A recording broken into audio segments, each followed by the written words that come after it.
to you. It's on my Facebook page if you want to copy it from there. Okay, I can do that. It's already on the Facebook page.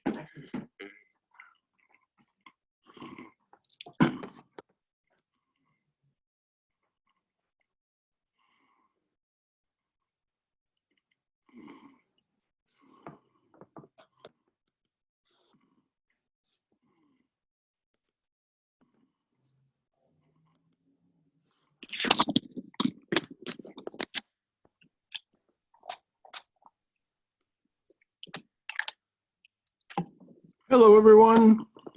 Hello. Hello, Catherine. Hello, Brother Shankara. Hello, Brother Shankara. Hello. Good morning, brother. Hope you're well. Good morning. I am feeling quite well, thank you. Wonderful. And you? Doing wonderfully. Thank you for asking. Good. Your video is not going, Shankara. My video is not going. Start video. Thank you. There we are. Yes. There I am. Today I do a new adventure. I have the equipment. I'm going to cut my own hair and beard. Well, I've cut my beard for years, but trimmed my beard. But I'm going to cut it with the stuff, the machine. Make sure somebody's standing by with alcohol and things to sew your ear back on with. Well, it has a little plate. Oh, okay. That protects you from the zzz. Okay, all right. Yes, indeed. Okay, it's 11:02, so we're going to begin.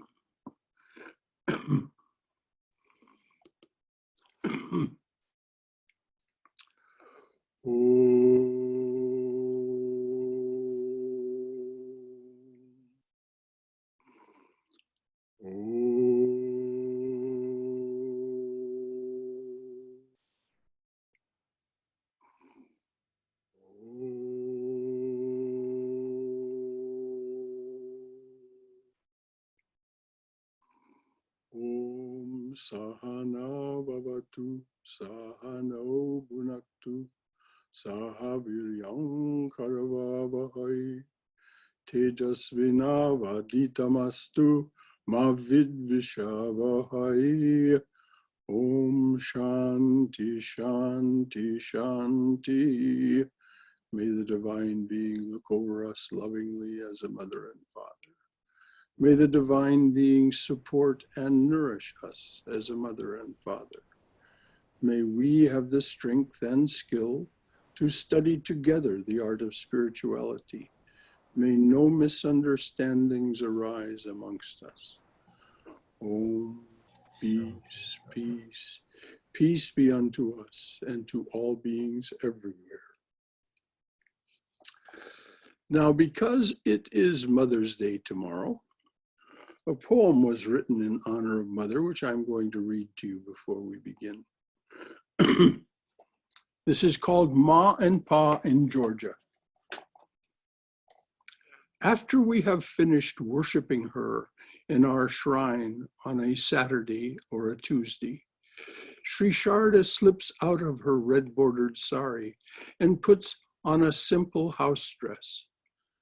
Then you may find her in the kitchen of their North Georgia hill country cabin, chopping vegetables, soaking kidney beans for chili or red beans and rice, or skinning the fish that Rakal catches in a nearby pond.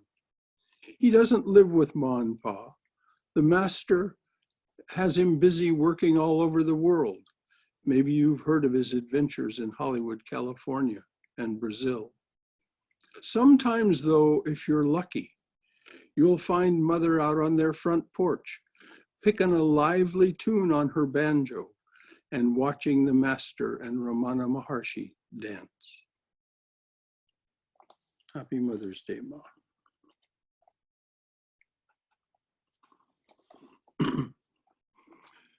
That poem is based on the vision that one of our devotees had and told to me some time ago. So that's a true story, and we're sticking to it. Because Thursday, the 7th, was Buddha's birthday, I thought we'd read about what Swami Prabhavananda had to say about the Buddha. So this is in his book, Realizing God, under the section Incarnations and Teachers. Buddha.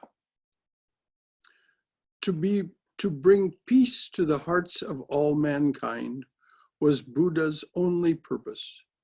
In spite of all the luxuries, comforts, and worldly happiness that he experienced with a beautiful wife and son and kingdom, he realized that the world is full of suffering. Nobody can escape disease and death.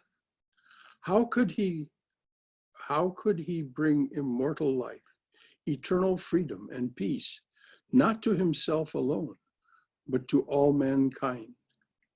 In one of the Buddha's scriptures, we read that the Tathagata, Buddha, or illumined one,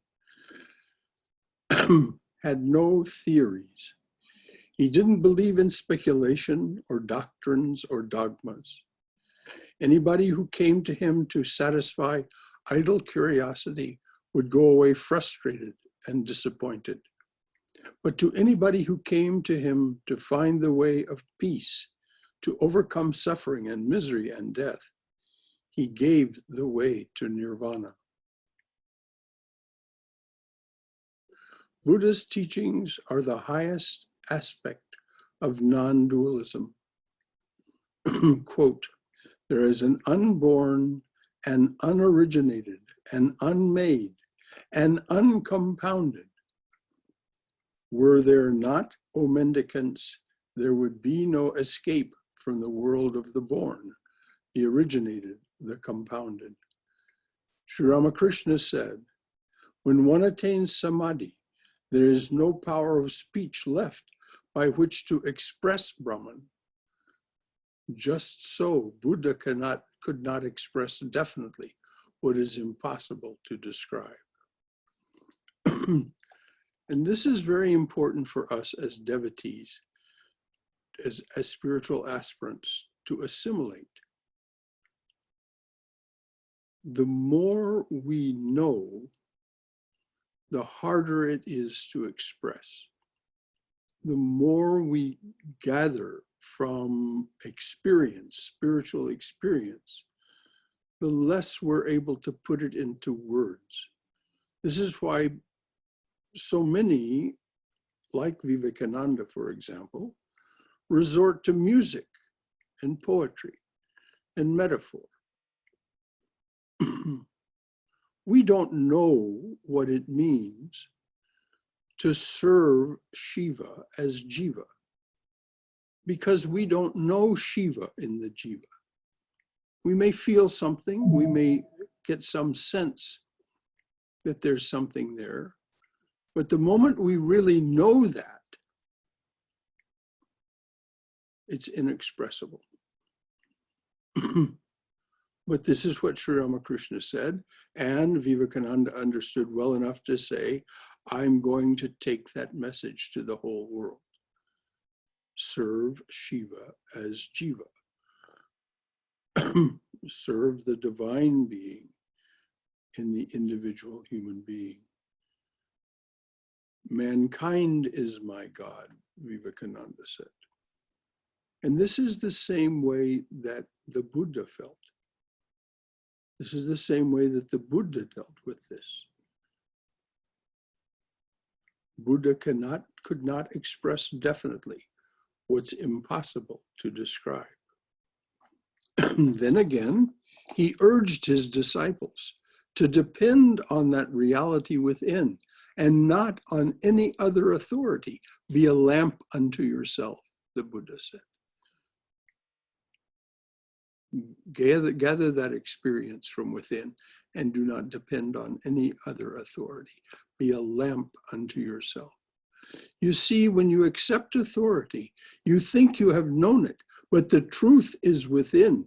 You have to unfold that truth.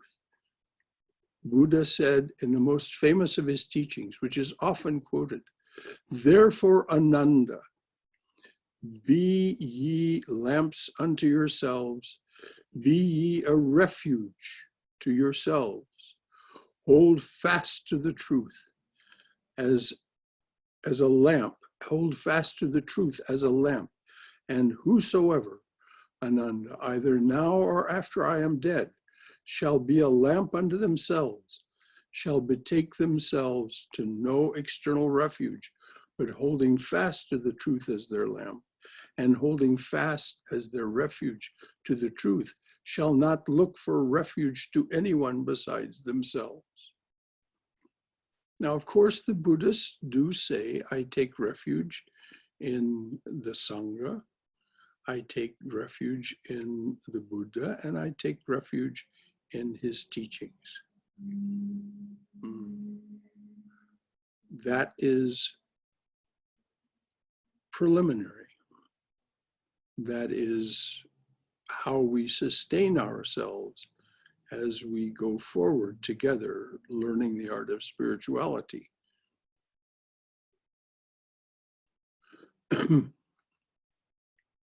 Shall not look for refuge to anyone besides themselves. It is they, Ananda,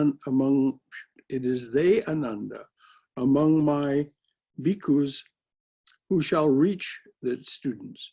It is they, Ananda, among my bhikkhus shall reach, what does bhikkhu mean? Mendicant, beggars, people who depend on the universe for their support. That's what that means. It is they, Ananda, among my bhikkhus who shall reach the very topmost height, but they must be anxious to learn. What is anxious to learn? That's just another term for mumukshatu, for zeal, for that divine discontent, that ache that leads us forward. If we pay attention to that rather than to the distractions from that. They must be anxious to learn. So this just means there's nothing foreign to what he's saying, nothing different. You must be anxious to learn. And what does that do? That makes you more and more and more alert. As your anxiety to learn begins to satisfy itself. You begin to see, oh, there it is, oh, there it is, oh, there it is.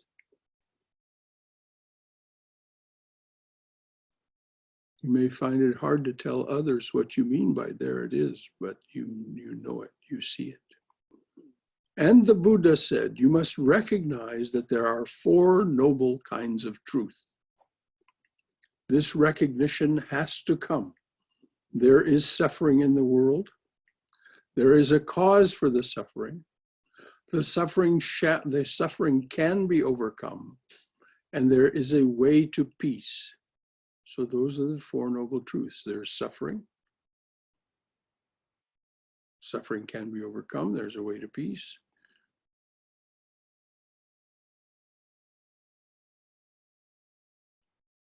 There is suffering in the world. There's a cause for the suffering. The suffering can be overcome, and there is a way to peace. This is not acceptance on mere faith or authority.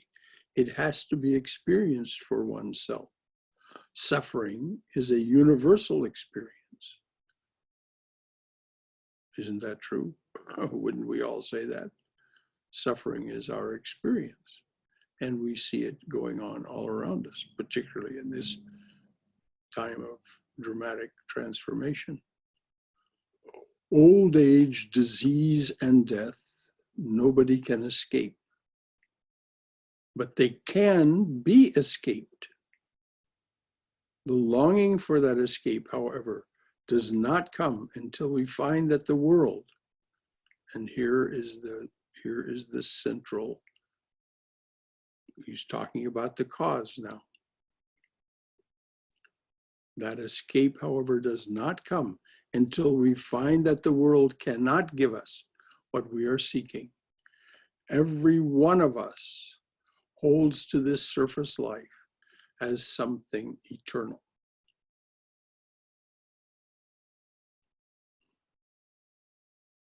Now, it's been said over and over.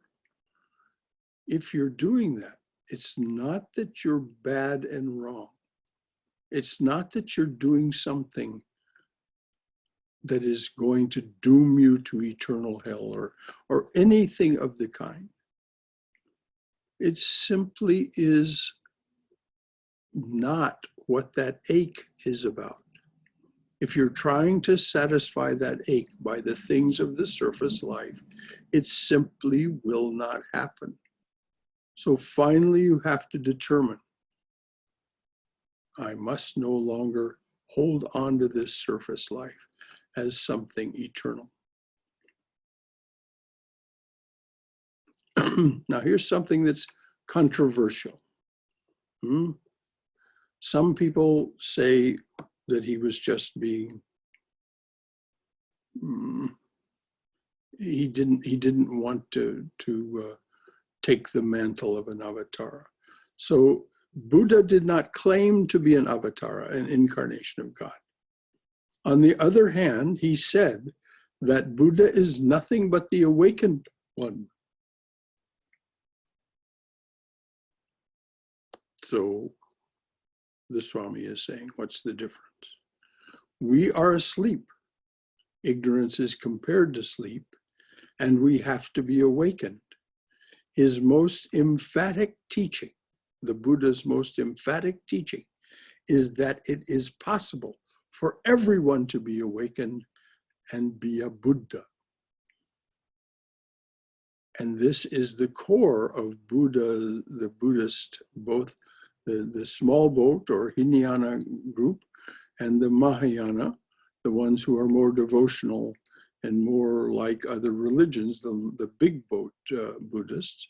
They all agree that we have the Buddha nature, that it is within us and it can be awakened. The most distinguishing characteristic of Buddha was his big heart. He was called the compassionate one. And if you want to read about this in detail and what is meant by the compassionate one, read Swami Vivekananda's writings on the Buddha.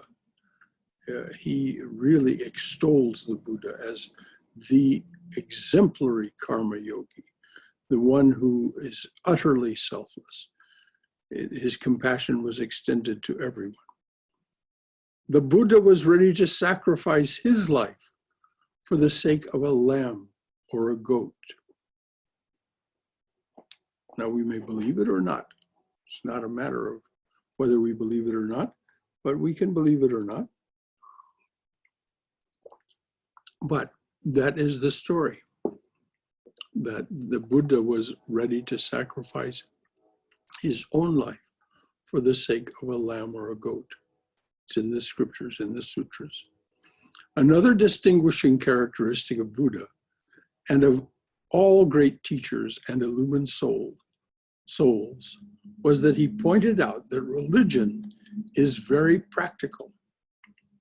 He said, quote, if ye walk according to my teachings. He did not say, believe in me. This Swami remarks parenthetically. Doesn't say anything about believe in me, exalt me. He said, if ye walk according to my teachings, ye shall even in this present life apprehend the truth itself and see face to face.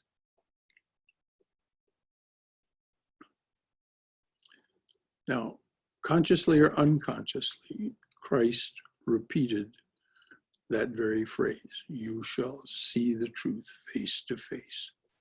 It's in the Gospel of John and in the Gospel of the Beloved Companion. He said those very words, see the truth face to face. Ye shall even in this present life apprehend the truth and see face to face.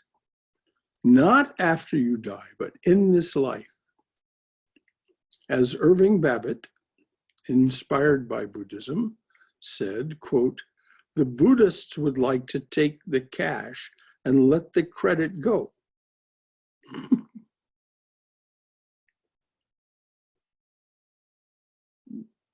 Do we understand? Whatever we get in this life is the most important thing. We don't worry about what comes later, what our credits bring us in the future life, heaven, this, that, the other. No. The Buddhists would like to take the cash, what we have and apprehend right now, and let the credit go. Whatever we get in this life is the most important thing. And Buddha pointed out, quote, the greatest sin is to be lazy. Actually, I'm going to amplify that because it sounds a little accusatory. We don't want accusatory. The Buddha actually said, if there is a sin, then the greatest sin is to be lazy. What does lazy mean? Lazy means unmotivated. Lazy, again, doesn't mean, and what does sin mean? Sin means you're missing the mark. You're not getting the point. You're not doing the thing that is most appropriate for you. It's not a question of right and wrong. It's a question of what is most important, what will lead you to greater happiness.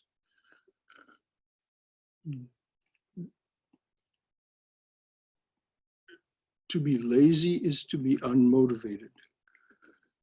The reason we're unmotivated is we're unfocused. If we bring our minds to focus on that ache, on that divine dissatisfaction, that divine discontent, then we get the spark, the beginning spark of mumukshutva, or zeal. Swami Swahananda liked the word zeal. We get the beginning of that spark. And then, like a spark in cotton and in tinder, we can gently blow on that spark by our practice, by our thoughts, by our actions, and it turns into a little flame, and then we can feed it, and it becomes a blazing fire. It becomes such that you cannot do anything but guide yourself in the direction of the divine realization of awakening. But it starts with overcoming any tendency to be unmotivated. And Buddha pointed out the greatest sin is to be lazy. You see, when there is a way to escape suffering and you do not struggle to do it, that is laziness. Shankara pointed out that it is like suicide. What he said was, Shankara said, you can go on in this life not paying attention to that inner voice that says, there must be some way out of here and I'm going to find it. He says, what you're doing, this is in the Viveka Chudamani, the crest jewel of discrimination. He said, he doesn't point a finger of accusation. He just said, it's like you're committing slow suicide. And this is the universal truth taught by all great teachers. Shankara also said, you have to be awakened. And that doesn't mean you're bad and wrong if you're not. It simply means that eventually you will be awakened. You have to be, because that is your true original nature, the awakened one. So the idea is for us to be, as my granddad used to say, be up and doing. Any great illumined soul will insist that you have to experience the truth for yourself. You have to be awakened. That which is asleep due to ignorance. Ignorance leads to laziness because of a lack of focus. The ignorance leads to lack of focus. Why? Because we're distracted by this, by that, by the other thing. As Krishna points out in chapter 3 of the Gita, aimlessness, tracking after innumerable aims without any goal in sight. How will you ever get where you're going if you don't know where you're going? So we focus. We focus. Any great illumined soul will insist that you have to experience the truth for yourself. No matter how you do it, do it.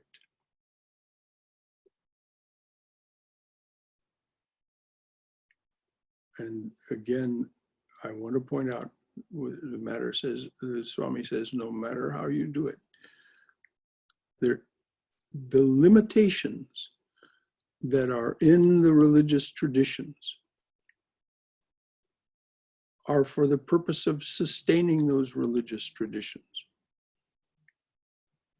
You can ultimately become your own teacher. It's good to start with a teacher. It's good to start with teachings. But after a time, you become your own guru. Your mind becomes the fourth grace. By that, I mean there are three graces. The first is human birth. The second is the desire for liberation, when that spark awakens in you. The third grace, these are the three great graces spoken of in the scriptures. Human birth, great grace. Thomas Merton told us in such explicit terms. All the great saints tell us what a colossal thing it is to be born a human being. Second grace, the desire for liberation, the desire to be awakened. The third is a teacher. Now, for most of us, that begins in the form of online videos, books, so on. Ultimately, if you yearn for a teacher, someone will appear in your life that you can have confidence in, that will say in a very organized way, do this, do that, do this, do that for a certain sustained period in a way that I tell you, and you will achieve the results. But it isn't limited. As Krishna says in chapter 5 of the Gita, it doesn't even have to be scriptural. It doesn't even have to follow the scriptures.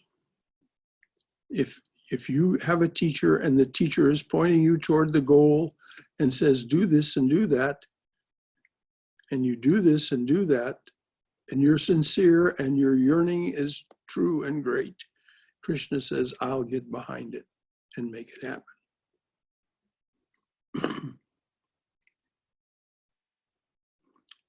Now, the Swami says this next sentence because so many people misunderstand the word nirvana.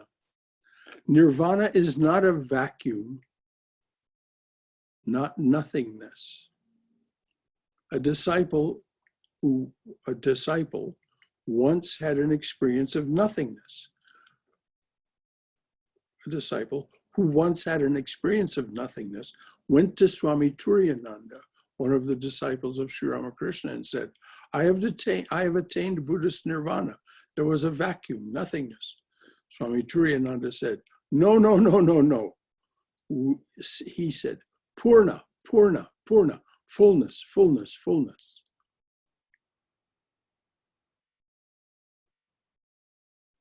And again, to get a very accurate description of this fullness, read the last couple of chapters of the Viveka Chudamani, the crest jewel of discrimination.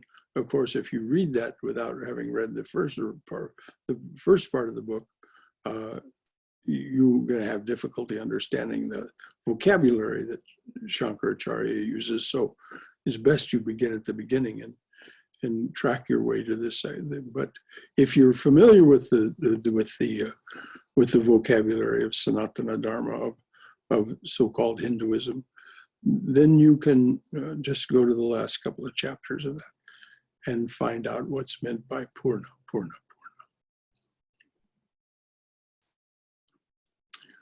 So Triyananda said, no, no, no, no, no, not nothingness. Purna, Purna, Purna, fullness, fullness, fullness. Now go back and meditate some more. Buddha himself attained that fullness. In other words, it was not emptiness, it was not a vacuum, it was not a void, as it's so often said. Buddha himself attained that fullness. He said, how can there be any escape from this if there were not the fullness, the reality? How can there be any escape from this if there were not the fullness, the reality? Buddha based his whole philosophy not on any theory, but on the simple psychological experience of suffering. Not in the sky, nor in the depths of the ocean, nor the caves of the mountains, nor in any place in the world may we dwell without being overpowered by death.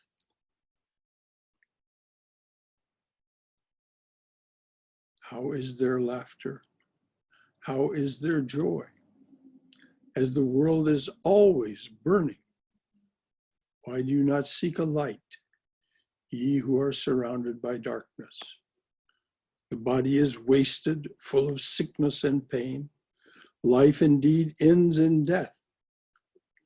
You may notice that over and over, we find death not as an enemy, but as a friend, as an advisor, as a counselor. Life ends in death. It is the path which opens the eyes and bestows understanding, which leads to peace, to higher wisdom, to full enlightenment, to nirvana. Just mark those words. Know nothingness, he says, which opens the eyes. You get divine sight.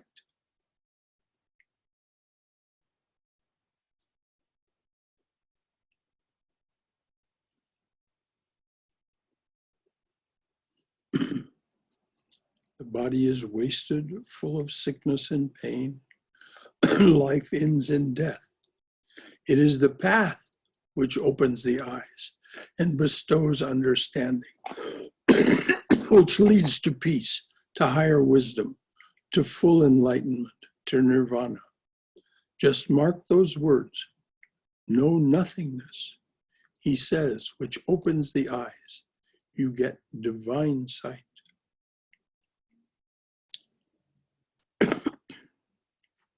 On the full moon day in the month of Vaishak, sometime in between the middle of April and the middle of May, the first month of the Indian year, Buddha was born. It has become traditional to observe it on May 7th. That's why I said Buddha's birthday was just a couple of days ago. On this day, he attained his enlightenment.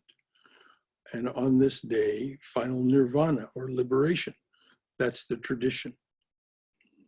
That that he attained all three: birth,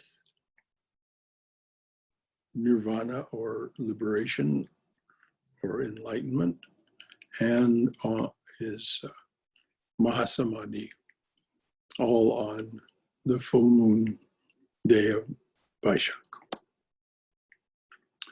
The Buddhist scriptures were written after the death of Buddha.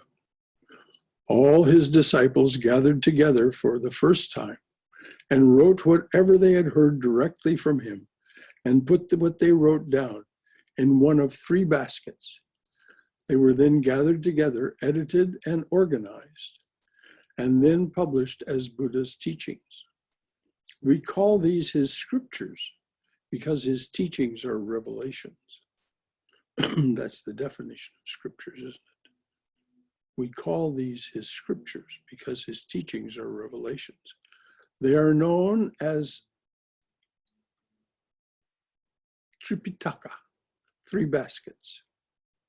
Tripitaka, Tripitaka. Buddha was born a prince. In India, even today, when any child is born, astrologers are asked to cast a horoscope. When the astrologers cast the horoscope of this child, the Buddha, they said that there were 2 alternatives for the boy. Either he would be a great monarch ruling over the then known world, or would be a beggar.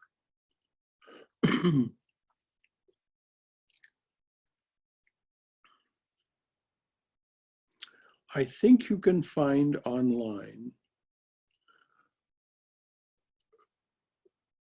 Peter Schneider's folk opera about the Buddha, in which this particular incident of the astrologers is beautifully dramatized, both in narrative and in song.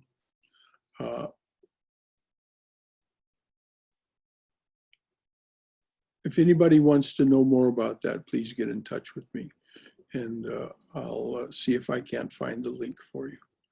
I'm not going to be bothered if nobody wants to know about it. So the astrologers said he would either be a great monarch ruling over the then known world, or he would be a beggar. Of course, no father wants his son to be a beggar, especially a king. The astrologers pointed out that if the boy, the astrologers pointed out, this was in his chart, the astrologers pointed out that if the boy saw old age and disease and death, the suffering of mankind, he would renounce everything and be a beggar. So the king built a vast estate where everything was beautiful, plants, trees, and young, healthy people. In time, the prince married and lived a luxurious life with all the comforts that anybody could want. He and his wife had 1 son. One day he told his attendant, "I'd like to see how people live outside of this place." Now, the attendant was putting his life on the line here because he had been told never, ever, ever take the Buddha outside the confines of this compound, this vast estate. One day the Buddha, not yet the Buddha, one day Siddhartha told his attendant, "I'd like to see how people live outside." So the 2 rode on horseback into town. One after another, the Buddha met with old age, a man tottering on his limbs, sickness, a leper, and death, people carrying a corpse on their shoulders. He was horrified. "Does this happen to everybody?" The attendant answered honestly, "Yes, if you live long enough. Die one must." That was the beginning. These 3 universal worries had so stunned him that while his wife and son were asleep, he went away with the resolution, "I must bring to mankind the way to overcome suffering. I must show mankind the way to peace."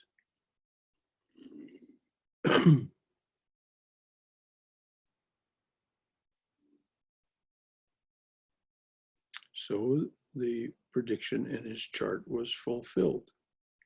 He left with nothing. He didn't take his riches with him. He didn't take his attendant with him. He took nothing with him. He became a bhikshu, a beggar. While his wife and son were asleep, he went away, left that vast estate with the resolution, I must bring to mankind the way to overcome suffering. I must show mankind the way to peace. There is suffering, and there is a way out of it, a way of peace. That is what religion or spiritual life means. Conflict and chaotic conditions arise, nation against nation, race against race, until mankind learns that we have to become spiritual aspirants and realize the truth for ourselves. And of course, the Swami is pointing directly at the kind of thing that is going on right now.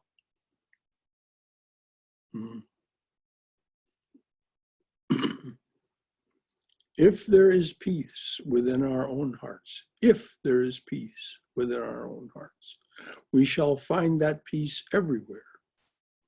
As Vivekananda said, where shall we go to find God, if not in our own hearts and in every living being?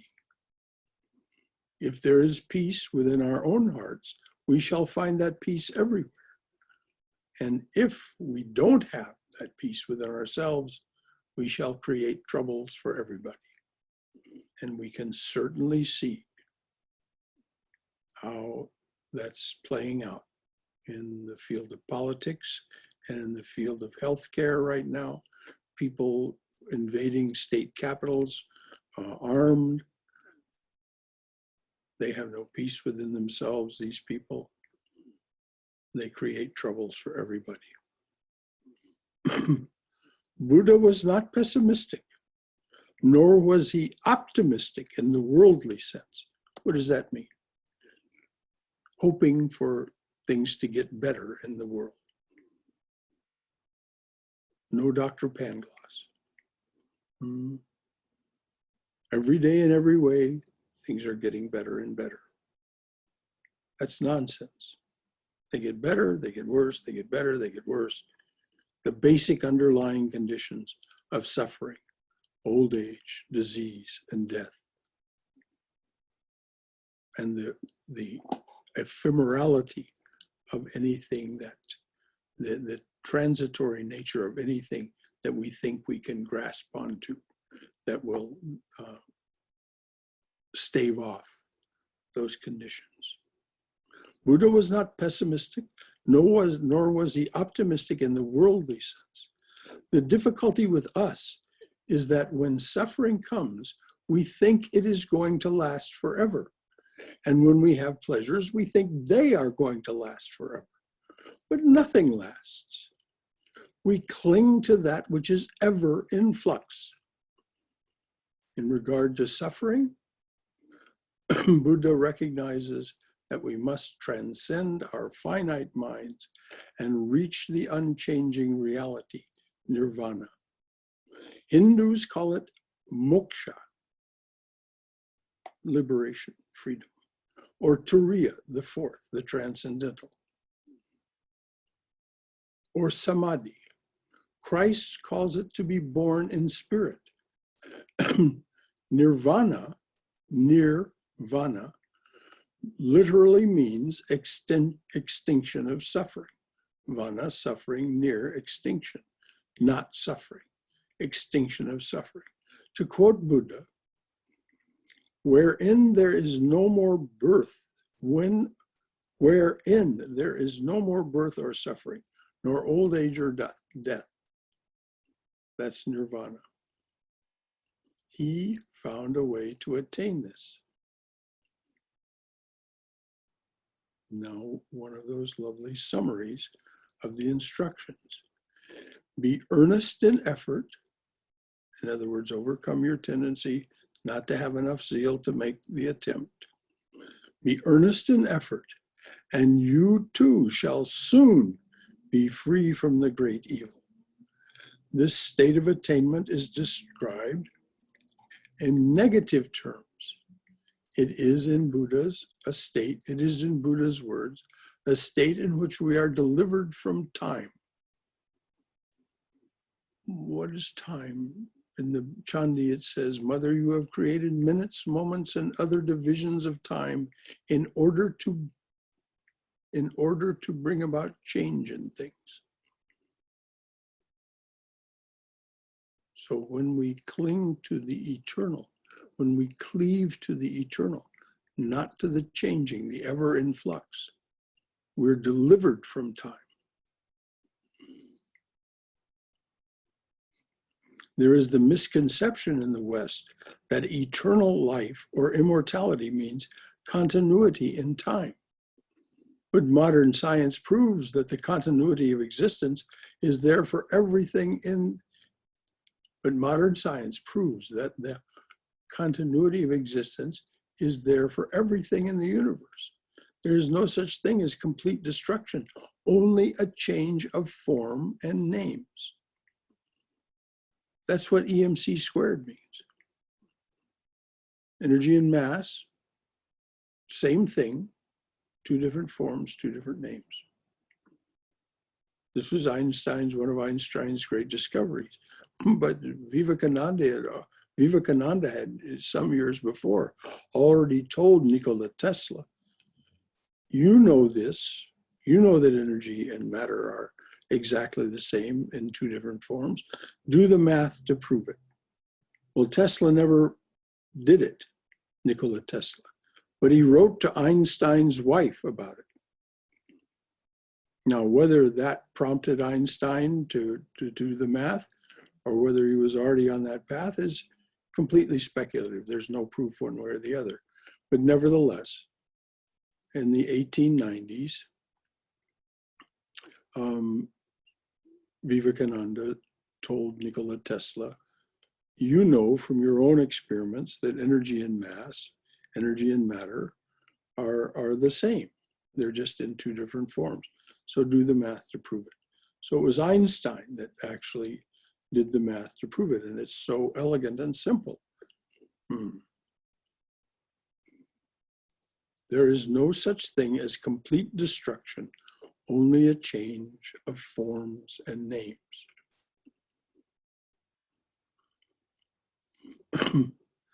This existed in the past and will exist in the future. It may just become this, any particular thing. Probably the Swami pointed at something or held up something. This existed in the past and will exist in the future. It may just become dust and go back to its elements, but it still continues to exist.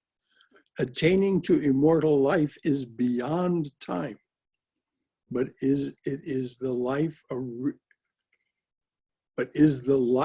of realizing the ultimate reality, attaining perfection while still living in the body.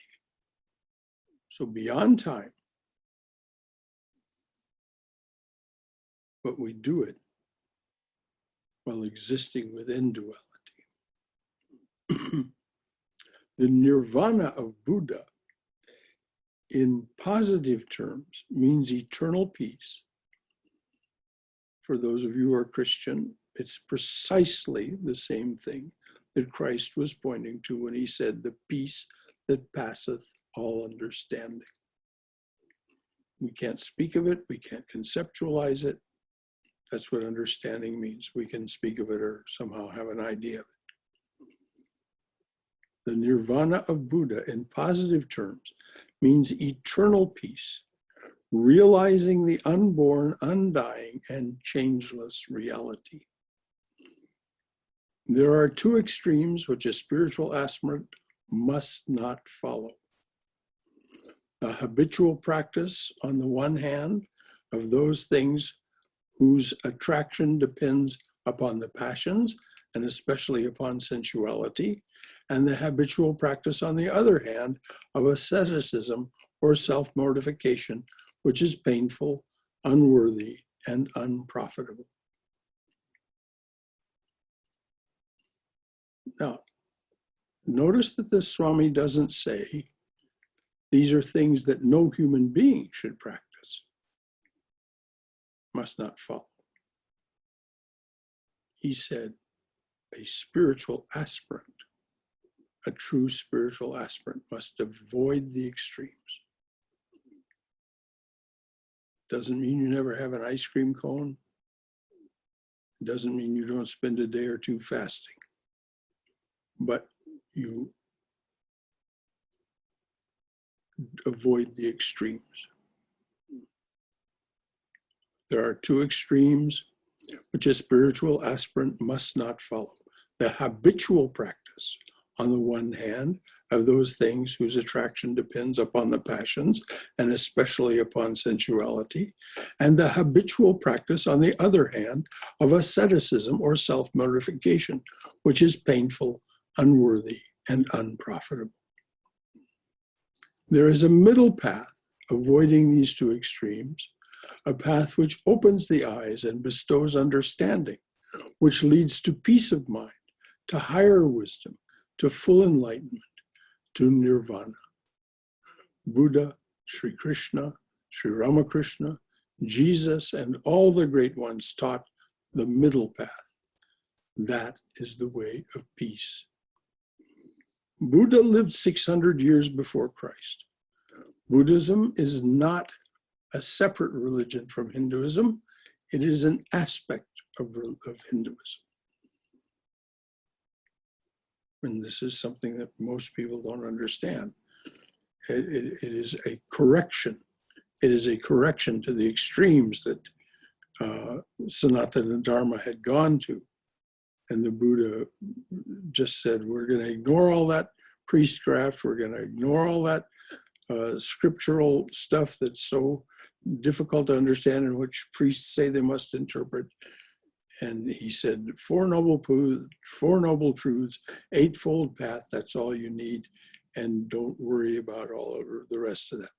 So it was a correction to the excesses of Hinduism, of Sanatana Dharma. That's how Buddhism arose. From ignorance arises the sense of ego. From ignorance arises the sense of ego. This ego seems to be permanent. If it is not, this ego seems to be permanent, as if it is not changing. Buddha gives the illustration of a torch. If you take a lighted torch and wave it around in a circle, you see a circle.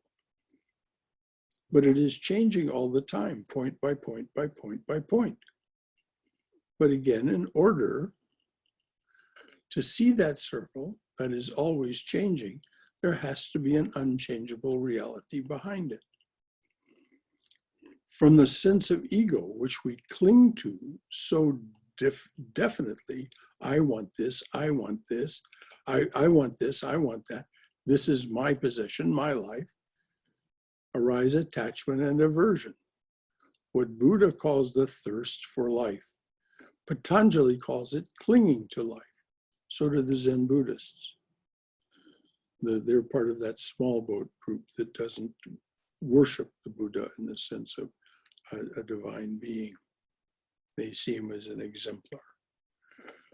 Buddha emphasizes that this is the cause of suffering, this clinging to life, attachment and aversion. This is the cause of suffering. The middle path of moderation, which Buddha teaches, we also find in the Bhagavad Gita. Yoga is not for the man who overeats or for him who fasts excessively. It is not for him who sleeps too much or the keeper of exaggerated vigils. Let a man be moderate in his eating and recreation, moderately active, moderate in sleep and wakefulness. He will find that yoga takes away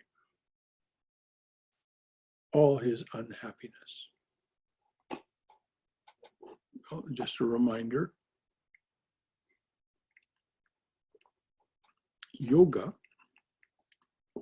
means both union with that which is the reality and detachment. The same word means union with that which is the reality, and detachment from that which is not.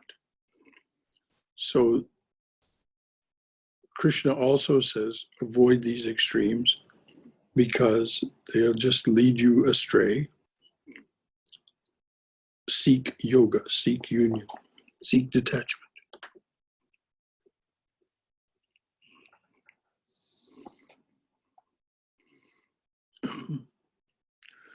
I shall read to you in Buddha's words the 5 forms of meditation. Said the disciple, teach me, O Lord, the meditations to which I must devote myself in order to let my mind enter into the paradise of the Pure Land, Nirvana. Buddha said there are 5 meditations. The first meditation is the meditation of love. Notice the primacy. Compassion, love. The first meditation is the meditation of love, in which you must so adjust your heart that you long for the weal, health, and welfare of all beings, including the happiness of your enemies. Now, there are 5. This first one is very, very difficult to overcome. Those people who have done us harm in our lives, those people who potentially might do us harm now, how can we wish them well? This must be the subject of our meditation. You have to send a thought of love toward all beings in the universe. The second meditation is the meditation of pity. It makes you think of all beings in distress, vividly representing in your imagination their sorrows and their anxieties, so as to arise a deep compassion for them in your soul. Would that be difficult to do right now? I don't think so. If we just let our minds rest on what is going on in the world, it's easy to generate that compassion, deep compassion in your soul. The third meditation is the meditation of joy, in which you think of the prosperity of others and rejoice with their rejoicing. This same thing is recommended by Patanjali. So we sorrow with the suffering and we rejoice with those who have reason to rejoice. The third meditation is the meditation of joy, in which you think of the prosperity of others and rejoice with their rejoicing. You have to be free of jealousy. The fourth meditation is the meditation of impurity, in which you consider the evil consequences of corruption, the effects of sin and diseases. Now, as Holy Mother points out, don't think about it in others. Think about it in yourself. If you want peace of mind, she said, my child, if you want peace of mind, do not find fault with others. Find fault with yourself. And of course, Christ's famous remark, why are you bothering about the mote, the tiny speck in your brother's eye, in your sister's eye, when you have a log in your own eye? Obscuring your vision. That's what he means, obscuring your vision. The fifth meditation is the meditation on serenity, in which you rise above love and hate, tyranny and oppression, wealth and want, and regard your own fate with impartial calmness. Now, those who teach Buddhism say There is a sequence to these. It isn't that you don't practice them all together, but you're not going to achieve the fifth until you have achieved some success in the other four.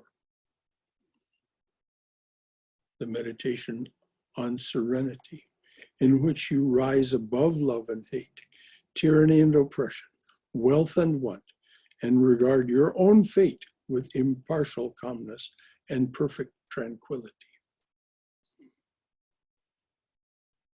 Buddha was only interested in showing the way of life to those who were ready to follow the way. He said, a man hit by a poisoned, he said, a man is hit by a poisoned arrow. His friends hasten to the doctor. The latter is about to draw the arrow out, but the wounded man cries, I'll not have this arrow drawn out until I know who shot it, whether a woman or a Brahmin or a Vaishya or a Shudra, to which family he belonged, whether he was tall or short, and so on.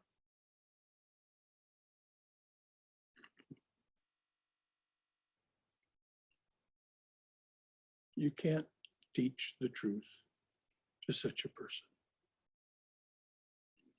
As Sri Ramakrishna said, don't have a calculating mind. Don't try to count all the leaves and all the branches and all the twigs in the mango grove. Eat the mangoes. The Swami remarks, how ridiculous.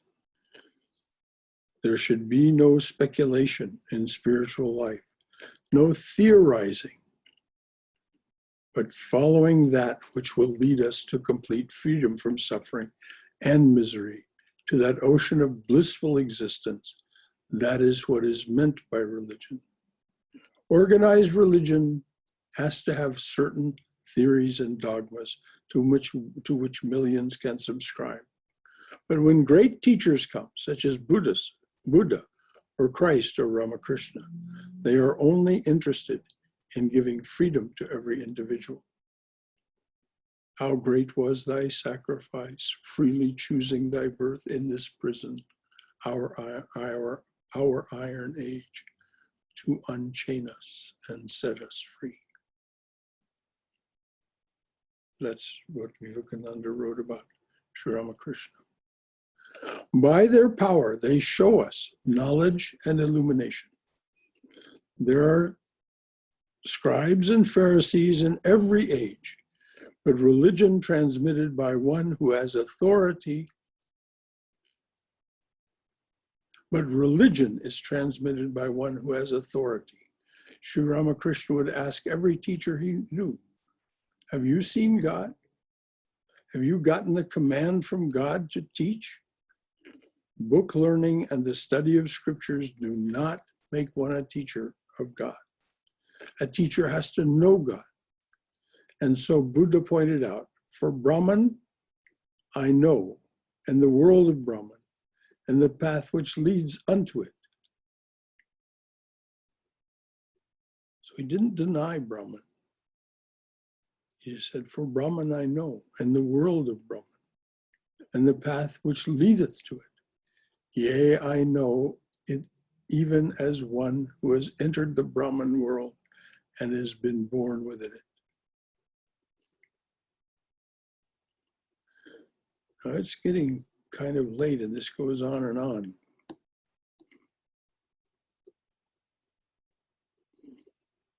Yeah, this goes on quite a ways. So let's just leave it there. I mean, we've heard the truth.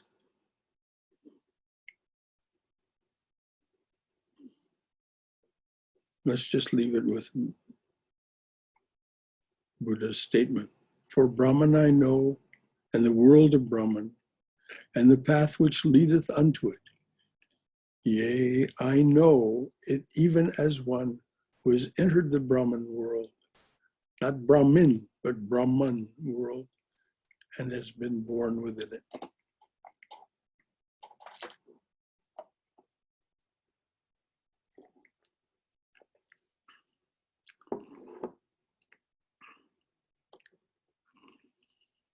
according to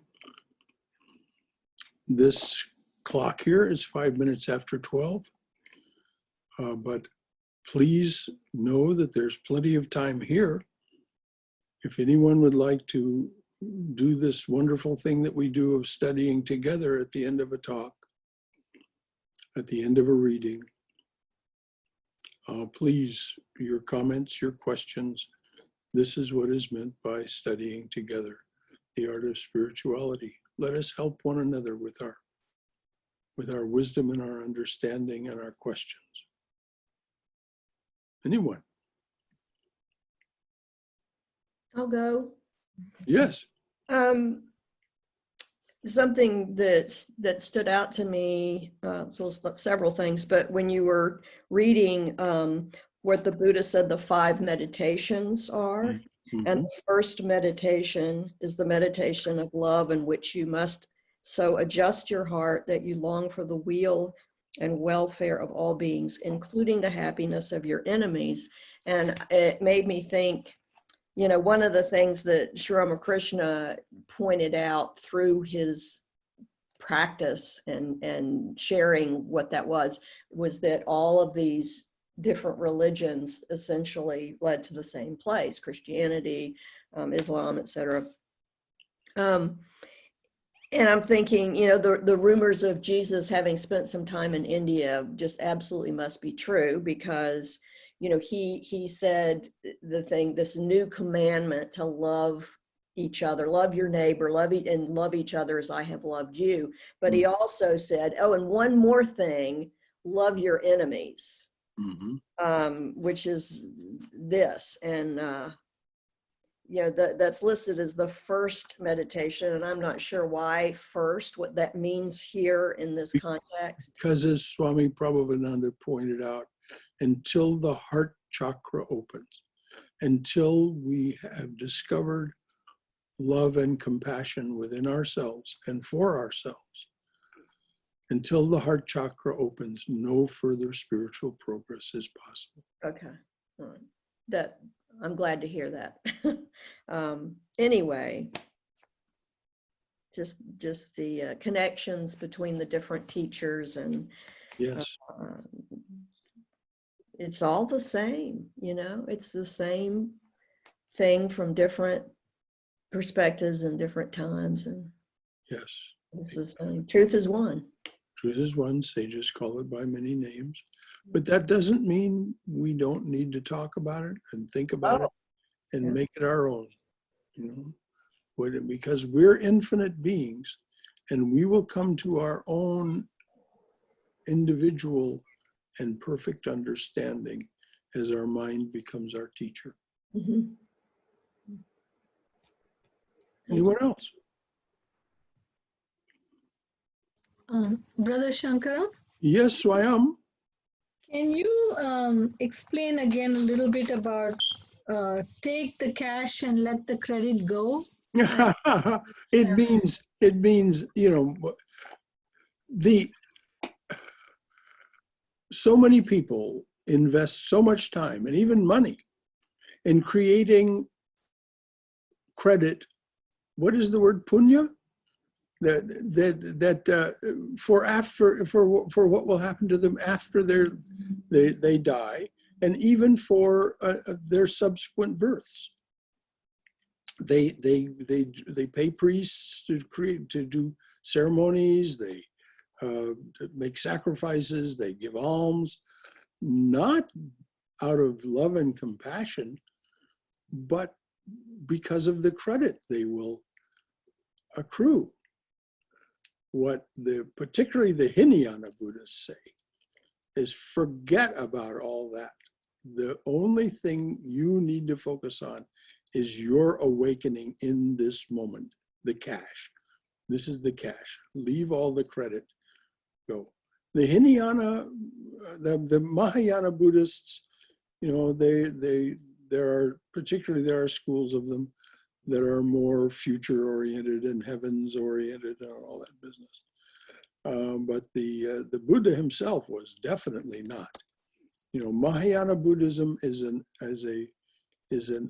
efflorescence of Buddhism that more resembles the devotional aspects of other religions. But take the cash means, take what's in the moment, take what you have in your hand, and make the most of it, and forget about building up credit for the future. Credit or debit. Don't worry about the debits either. Once you're awakened, all of that is absolutely moot, absolutely no longer operative. Thank you, Brother Shankara. You bet. Brother Shankara. Brother Shankara, Yes. this is Jenny. Yes, Jenny. Just wanted to thank you for mentioning debits and credits. Okay, very all. good. This from the head of an economics department at the University of Georgia now. Well, actually accounting, so. Yeah. Exactly. Okay. Anything else? Can I Yeah. ask one question, brother? Yes, please, Vimala. Just the fact that, which is often quoted and a very soothing and calming and surrendering, is what is said, that see not the faults of others, rather see your own if you want peace of mind. Yes. But how far do we stretch this thinking in our life? Because I have seen forgiving, I have gone into that forgiving mode often and often and come out at an end, where is the limit on that? See not the faults of others. When do you confront, and how do you confront the follies of others? First of all, the key is not judging others. Now, are we supposed to be a doormat for other people who are being impatient, opportunistic, and so on? No, we set our boundaries and we say, this is my boundary. When you cross it, then you have dishonored me. And I am keeping my dignity, and I am not allowing you to dishonor me. But don't concern yourself about trying to change them. That's hopeless condition in any event. So there is no limit to it. Your compassion can extend to any and everyone for their folly, because you observe their folly from the position of your wisdom. But it's none of your business until they cross your boundary. And when they've compromised your dignity and dishonored you, then you tell them, this far and no farther.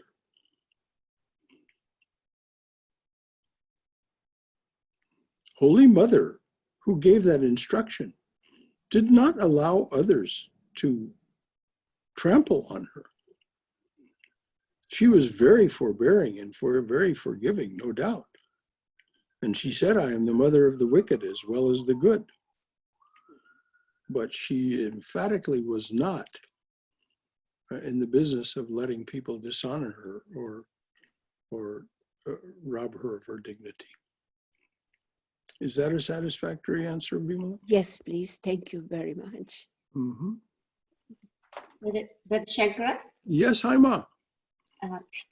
I have a comment on this, and also I have a question too. It's the first meditation, what Cindy was talking, which is the most difficult one. Saint Francis of Assisi said the same thing, where there is a hatred, let me sow love. Yes. That's his preaching too. Did Saint Francis came before Buddha, or Buddha came? Oh, Buddha was long before St. Francis. I was wondering, they both are so same philosophy, which is, all of them almost. What St. Francis knew of Buddha, I have no idea. I don't think he needed to know anything of Buddha, because he immersed himself in the being and personality of Christ and the Godhead behind Christ. This is his testimony. When Jesus said, "I and my Father are one," St. Francis, by his own testimony, you can read more than that you're quoting from. That's a beautiful piece you're quoting from, but there's much more. And he immersed himself in the Godhead itself to the point where he completely identified with that, just as Christ did. And so his teachings sprang from there. Very inspiring. All the truth springs from that eternal Godhead. So Buddha's truth and Jesus's truth and St. Francis's truth, they have to match up. There's no possibility that they will contradict one another. Yes. And this chapter is so much, it's so aligned to this, our current situation right now. Yes, oh yes. Excellent chapter. Thank you so much. The Buddha is ever applicable because there is always suffering. Thank you. That's all. Thank you, Haima. Brother Shankara, this is Keith. Yes, Keith. Anywhere I can find a deeper, detailed explanation of how to actually do these 5 meditations, more of a systematic breakdown, or is it just what I see before me? No, of course, you can look into the Buddhist scriptures. But Keith, I would suggest that if you're going to be part of the Ramakrishna tradition, that you not fragment yourself too much in the beginning. Sri Ramakrishna and those people that Sri Ramakrishna quotes and Vivekananda quotes, they give you plenty. Now, the reason that the Swami spoke about the Buddha is because, you know, the Buddha is an important thing. But if you just focus on those 5 meditations and think about what Sri Ramakrishna had to say about it and what Vivekananda had to say about those same things, you'll find the guidance that you need. That's my suggestion. That's from here. It's not definitive. It's not meant to contain you in any way. I'm just telling you my experience and the experience of others. Makes sense. Thanks, Brother Shankara. You bet. Thanks for the question. It's a good question. But there's no reason for you not to spend time thinking and meditating and contemplating those 5 meditations, because they're precisely what we need to do, all right. But particularly that first one, open the heart center. Expand your love until it covers everything. Can you still like wish someone well and to be happy and do well and not want them in your company? Oh, absolutely. Absolutely. You must not have them in your company. Okay. Yeah, you because they are the kind of person who drains you. You can serve them, but at a distance. You can be of service to them, you can love them, but you must not allow them, particularly in the beginning. As Sri Ramakrishna said, when you are a young plant, you must be fenced around so that the cows don't trample you or eat you. It isn't that cows are bad. They're just ignorant. They'll just eat anything. He said, then when you become a big, strong tree, even an elephant can't harm you. So in the beginning, when we're starting down the spiritual path, we must not allow ourselves to be infringed on and drained by those people who shouldn't be in our company. And they won't like that. They won't like the fact that you don't want to spend time with them. That's their problem, not yours. Thank you. Brother Shankara? Yes, dear. This is Justine. I have 2 things, so I'm going to try to be very concise. Mm-hmm. When it comes to the matter of observing the sort of folly or flaws in others, but not judging them for it, and loving them anyway. I find that for myself that I do cease at judgment, but the observation of those things in others is the only way you can begin to observe them in yourself. If you can't observe them outside of yourself, how are you going to have the insight to see them when they're in you? Well, it's a simultaneous process, but you're right, Justine. If you see yourself reflected in the mirror of others and you say, oh, wait a minute, I behave that exact same way. I have my own little ways about it, but I do that same thing. That's a good thing. But if you just sit in meditation and you see what it is that interrupts your meditation, you don't need to look outside yourself much to find what it is that are impediments and flaws and issues for ourselves. But you're right, we can see it in the mirror of others. And the second thing? Yeah, well, when I lived in South Korea, I lived at the foothill of a mountain, and up the mountain was this amazing Buddhist temple. And it was run by a woman named Haiwan Sunim. Now, at this time, I was an agnostic, and because I was just very confused about what direction I was supposed to go. But there were two events that happened there that were really formative in my life and in this current situation, without realizing it really until today. But the first was that I would go up there and their temple dog would jump in my lap, and then the temple women would come out and bring me fruit and tea. And I couldn't figure out why I was getting, this treatment. And then I was fed by the monks and things like this. And I asked, what is this? And they said, well, the dog doesn't like anyone but you. And I noticed that everyone else who came up the hill got barked at by the dog. And now I've realized as I've started practicing that this connection I'm having with the animals around here is directly linked to that event that happened in the mountains in South Korea. Secondly, I was invited to perform on Buddha's birthday as a musician. So I went up there with my guitar, and they were going to pay me, but I had to sing, not just on stage, but in the room. But there was nobody in the room. And so I kind of stopped singing. And the monk ran out and said, why are you not singing? You must sing if you're going to eat. And I thought, well, why am I singing? There's nobody here to listen. They're all in the kitchen banging around making noise. But I've kind of realized that comes, even now while we're in this isolation, if it's your duty to sing or to draw or whatever it is you do it, even if there's no one there to see it or hear it.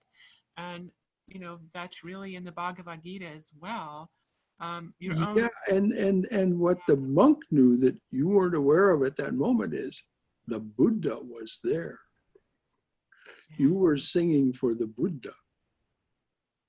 Yeah. Yeah. So That was his house you were in. Yeah. Yeah. You were singing for the Buddha.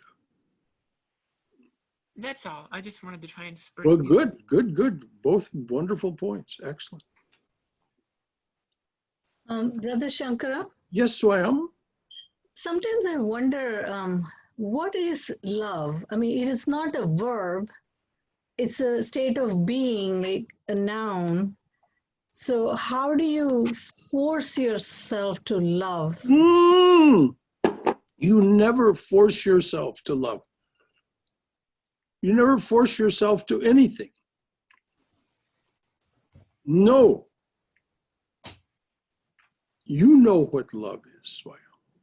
You know those things that you love. Just look, what is it? Look deeply. What is it in that I love? As Sri Ramakrishna said to the man who came to him and said, I can't love any divine form, any form of the divine. And Sri Ramakrishna said, well, what do you love?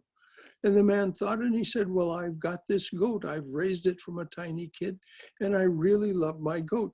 And Sri Ramakrishna said, very well, worship your goat. And the man came back in 3 years with tears streaming down his face and said, now I understand. Because he found what he loved in the goat. You know what love is, Swam. There are things and people that you love. Find what it is that you love in them, and then you'll see it elsewhere. And also look into yourself.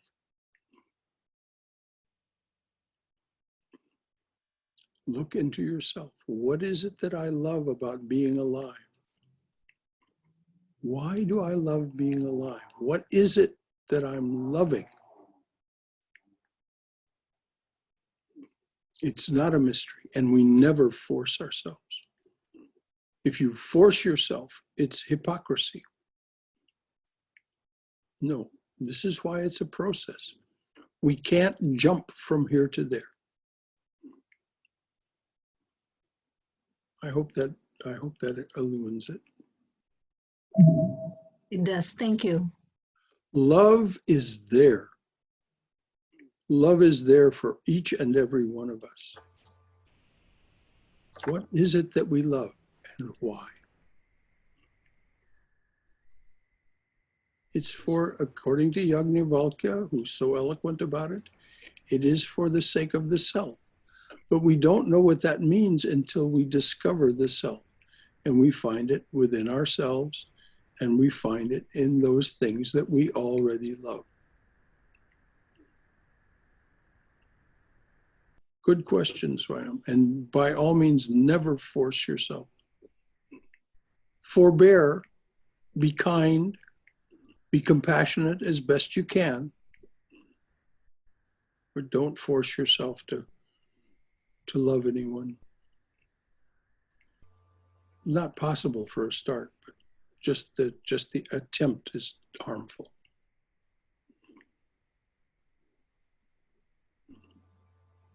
Anyone else? Shankara ji, Yes, Balakrishna. it reminds me of an actual incident that was said by Swami Brahmananda when he came to Atlanta. Uh-huh. This is the actual thing that happened in San Diego. There was a Muslim gentleman, and his son was killed by someone. I mean, I don't want to go through all those things. And the father, that is his only son, and what he did is he used to visit the jail every week and see him and find out his welfare and everything. And at the end, when he came out of the jail, he adopted him as his son. Yes. That is what is, I just keep that in the back of my mind all the time. That's a beautiful story to remember in the back of your mind. And notice, Balakrishna ji and the rest of us, that it was a process. Yeah. The man did not jump from his horror and aversion toward the killer to loving the killer. No. He came to know the killer and came to love him because he knew him. You know, Thank you. even the Swamiji says, do not condemn the sinner, condemn the sin. Yes, exactly. Well, that's a Christian teaching. That's one of the foundation principles of true Christianity. Hate the sin, love the sinner. And the third thing that this is how maybe I try to practice. I think most of the time it is the compassion that starts first, and as you go forward with it, that changes into love. Yes. What is compassion? It means to be of one passion with the other person. It means to have a genuine understanding of them. And if you have a genuine understanding of them, like the man came to have an understanding of his son's killer, then you love them. And it starts with self-love.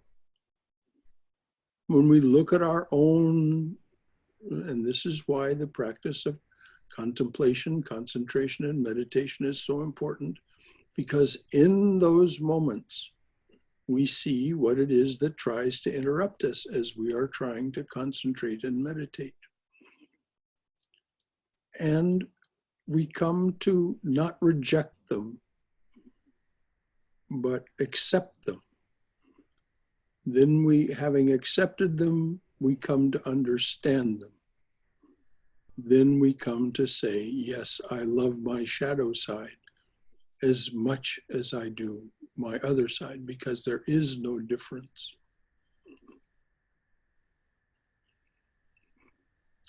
As Saint Francis of Assisi said, true love and compassion can only shine from your eyes when you understand I am capable of any act.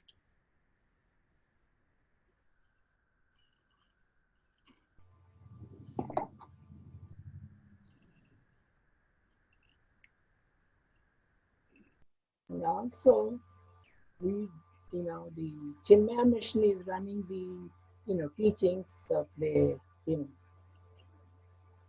Vivek Chudamani right now, if somebody is interested. Good. Anybody who's interested in studying the Viveka Chudamani, which is Swami Chinmayananda's translation of it, which I guarantee you, you'll learn, but it is a rough ride. The Swami is very uncompromising in his translation and his admonitions. I mean, we studied it here. That's how I know what I'm talking about. Raghu led us through the book one time. Yeah, he's the one who is teaching right now. Yes. So anybody who's interested in that, contact Balakrishna. Anything else? This is just a very personal comment. I Yes. love all the classes that you teach and take, but particularly this Saturday class on this book just touches my heart, and it gives me so many just the pointers that I was wanting. So thank you. Well, don't thank me. Thank Swami Prabhavananda. These are Swami Prabhavananda's talks given between 1936 and 1938. I forget exactly. Anyhow, sometime in the 30s to 1976, the year that he died. And so this is the maturity of spiritual wisdom that can hardly be imagined, put into modern American English by someone who truly loved us, loved the American people. He very deliberately died on July 4th, not just as an homage to Swami Vivekananda, but to this country. He died very deliberately on July 4th, 1976. So this book is his summum bonum. But that's why it recognizes itself for you, Swayam. And I'm glad you love the class. I do too. It's just such a joy to me to study the Swami's teachings.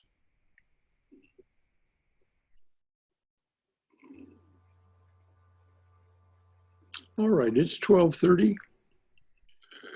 Thank you for staying. Thank you for making this something that we do together. It's beautiful. And we'll close with this.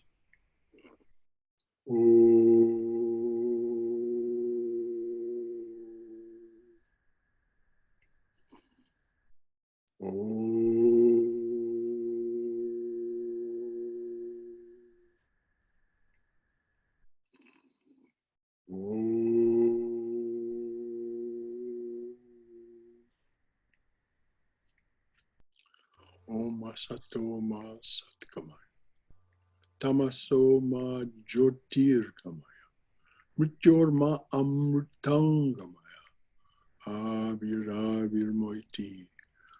Oh, dearly beloved, lead us from thy lesser truth to thy highest truth. Lead us from darkness and ignorance to the brilliance of thy wisdom and love. Lead us from death to immortality. Light us through and through. Light us through and through with thy everlasting, shining presence. Om Hari Om Tat Sat. Jai Shri Guru Maharaj Ki Jai. Durga, Durga, Durga. Thank you, Brother Shankara. It was wonderful. Thank you, dears. Thank you all. Everybody. Thank you. Tomorrow. See you tomorrow morning. Be well, everyone. Thank you, Shankaraji. Thank you, Keith. Bye, everybody. Bye. Bye.